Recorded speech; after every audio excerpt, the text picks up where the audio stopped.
there is no dispute. There is zero dispute. That song will never die. It will never die. It's impossible. Yeah. Unless God wills it. It's so big. I mean, as an artist, I'm an artist. The dream is to have a song that could not even get a number one and all that. I think you want history. You want to be a part of history, and to have a song that transpires through generations, right?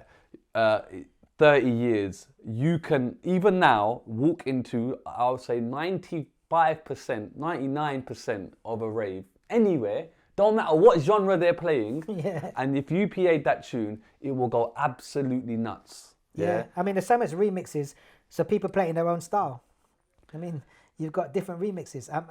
Bootlegs now, people don't mind. They just bootleg it and they play in their own style. And the original stands out, obviously, still, Are you cool with Shy FX then? Yeah, me and Shy FX speak, we're cool, Were you always cool? Because when that deal happened, you must have one felt stage we wasn't. We went through a rough period, which I didn't really want to communicate with nobody who was around. That was just you. You just felt so disheartened. Anyone associated with I didn't music. know what was going on. I didn't know. And then, people, obviously Shy FX is doing his thing. He releases it on his album, which he had the choice to do. Because his deal was with your manager, Yeah, his deal with his side. But can you blame him though? No. Right. When I say this, I don't say, I'm just trying to show, so he does what I was meant to do. Right. With my album, you know what I mean? And that, in a way, confuses a lot of people thinking that I'm just like a featuring artist with Shy FX, which I wasn't. And this is what I saw over the years now. Apart from not having the deal, walking away from the dream, the tune, how it started to get looked at and talked about on radio and played, was all mostly credited to Shy FX, and Apache was featuring. But was that because you took a step back though? So 100%. he kind of had no choice because you weren't around anyway. Yeah. So he may as well take that tune really for himself because you don't want a part of it anyway. Yeah, I mean, it's not like I didn't want a part of the tune. Yeah, but because of what happened, you walked away, so you don't want a part of it. You said, I don't want. So it's not me like I don't. You washed your hands from it. Yeah, I walked away out of hurt. Yeah. And many things. Yeah. So it wasn't like I done that deliberately. Yeah, of course. I done it. Even Shy said to me, "You probably done the best thing," because he thought the album wouldn't have been that great.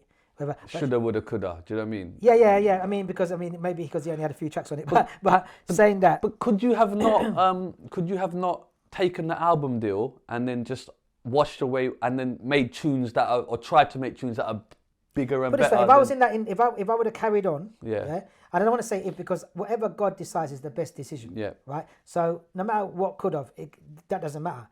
But I wouldn't have stayed into jungle, because when you usually come from an underground music, and at that time the junglist, even the main junglist DJs, and which you needed to promote a tune that time, not now.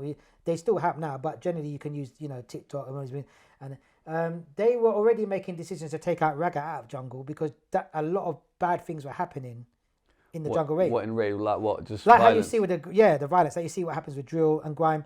It happened in the jungle. People going there getting robbed. People getting stabbed. And they kind of blamed it on the reggae. But they always blame it. On garage, they were blaming it on like So Solid. On grime, they were blaming it on, do you know what I mean? The artists. But that time, they do it with for drill me, now. But as an artist as well, I came from reggae, so I'll have to do full-on reggae music as well. I'd have done other tunes. I like to be a So full did you not want to just leave jungle and like go? the tune we've done. Come on, we're going to talk about that. Did you not want to just leave jungle and just go back into reggae? Because you weren't meant to be in jungle, maybe. No, I felt very connected to jungle. I tried to come back after a while. I didn't just leave. Oh, so you took but you were hurting, innit? So you took years out of the game. I took a few years out first. Yeah. And then I came back. At your peak. Yeah. Which, when you've got a massive tune, that's the time to push the other tunes that's connected. It's the time. Yeah, the window's well and truly open. Even though jungle's come back around again, it hasn't come back like that. I mean, it will never come back like that. But saying that, I tried to come back in with a new manager, new thing, and we've done a few things, but it just wasn't... Too late. It was too late. The opportunity. You say you're speaking to that old manager still. Can you not resolve this? I've tried to resolve it many times. And what's he saying? No. No, we tried to come to the people, but everybody... But what do you mean? There's a lot of people involved, and sometimes they don't want to be involved. If he owns the tune, can't he just go, all right, bro, no, let's half the cut there, I'll give you half about back. that. So the tune is being frozen because other people claim on it saying that they were part of it. Oh, the previous people. So there's other... Yeah, but I'm saying, can't you do it one thing at a time? Can't you speak to the manager? If you're talking to him now, he can give you your percentage back. Yeah, we tried to do that, but I'm saying that other people are not playing games, so we have to deal with them first. So basically, there's so much legal entanglement. Yes. You're just done with it.